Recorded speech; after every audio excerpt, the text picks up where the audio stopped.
Today we're going to talk about an idea that has, whether you realize it or not, probably shaped every single job you've ever had. We're talking about scientific management, but you probably know it by the name of its creator, Taylorism. It's the radical, revolutionary, and yeah, pretty controversial science of work. So, let me ask you something. Have you ever been at a job where you just felt like a small, interchangeable part in some giant impersonal machine? Well, that feeling, it's not an accident. It's actually rooted in the century-old philosophy we're about to unpack right now. To really get what Taylor was trying to do, you have to understand the problem he was trying to solve. Just picture the industrial world a little over 100 years ago. Factories? They were often pure chaos. Messy, disorganized, and super inefficient. Workers kind of learned their jobs as they went, using tradition and rules of thumb. There were no standards, which meant so much wasted time and effort. Now, Frederick Taylor, the guy at the center of all this, he zeroed in on one specific enemy. He gave it a name, soldiering. This is that natural human tendency to, work at a comfortable pace, not at your absolute maximum capacity. To Taylor, this wasn't just people taking it easy, it was a systemic disease that needed to be scientifically eliminated. So into this chaos walks our man, Frederick Winslow Taylor, the father of scientific management. And he brings with him this truly radical idea for the time, that work isn't a craft, it's not an art, it's a science. He believed that any job, literally any job, could be measured, analyzed, and engineered for peak performance, just like you'd engineer a steam engine. He boiled his whole philosophy down to 4 core principles. 1. Get rid of all the guesswork and replace it with actual science. 2. Stop letting people find jobs by chance. Instead, scientifically select and train the perfect person for each specific task. 3. Make sure those new scientific methods are followed to the letter through constant supervision. And 4, and this one is absolutely crucial, you divide the labor completely. Managers do all the thinking. The workers, they just execute. Period. And the one tool that became the icon for this entire system?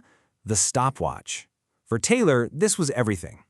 With a stopwatch, he could dissect any task into its tiniest little movements, time each one to the 100th of a second, and then surgically remove every single wasted motion. But look, a theory is just a theory until you can prove it works.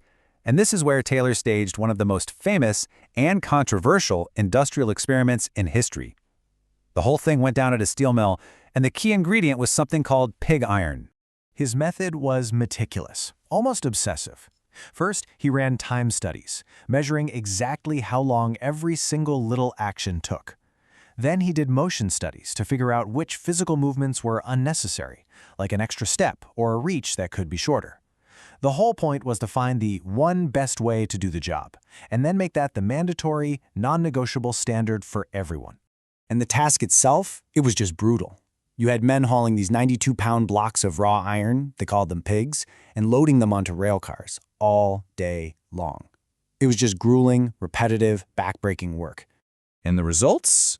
Well, they speak for themselves. Before Taylor showed up, the average worker was loading about 12.5 tons a day. After Taylor brought in his system, telling them exactly when to work, when to rest, how to move, that same average worker was now loading nearly 48 tons a day. It's just a mind-boggling difference. Let's just put one number on that. That's a 380% increase in productivity.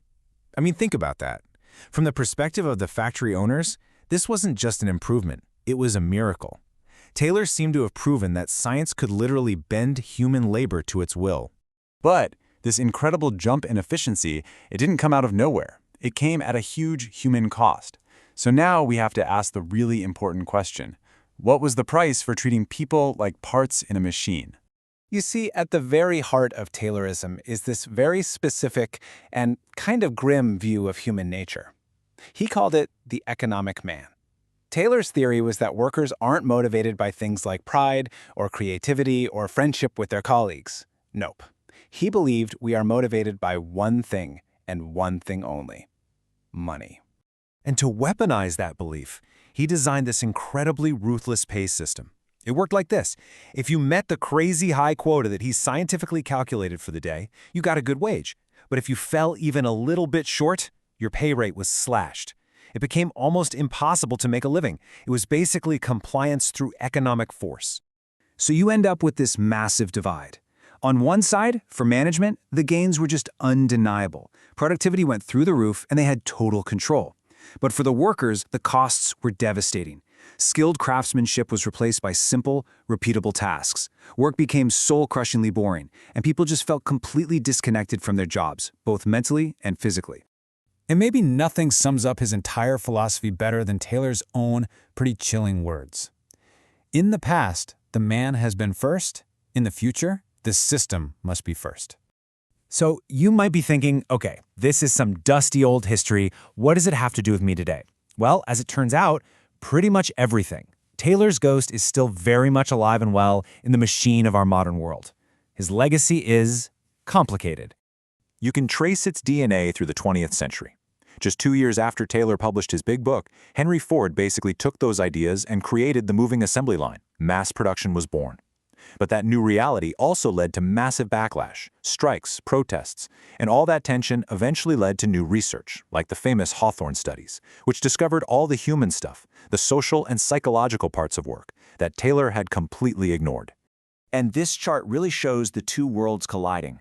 Where Taylor saw a machine with physical limits, motivated only by money, this new wave of thinkers saw a social being with psychological needs who is motivated by things like feeling recognized and being part of a team. You could say that a lot of modern management started as a direct rebellion against Taylorism. But Taylor's ideas didn't just disappear. They evolved.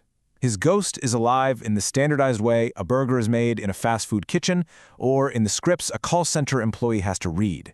But today, the stopwatch has been replaced by the algorithm. Think about a modern warehouse worker. It's software that dictates their every step, timing their every move. This is Taylorism 2.0, where the one best way is calculated and enforced by a machine in real time. Which brings us to our final big question. The systems that Taylor pioneered have, without a doubt, made our world more productive. But as we continue to optimize and squeeze every last second of efficiency out of our work, you really have to ask yourself, what part of our humanity have we lost along the way?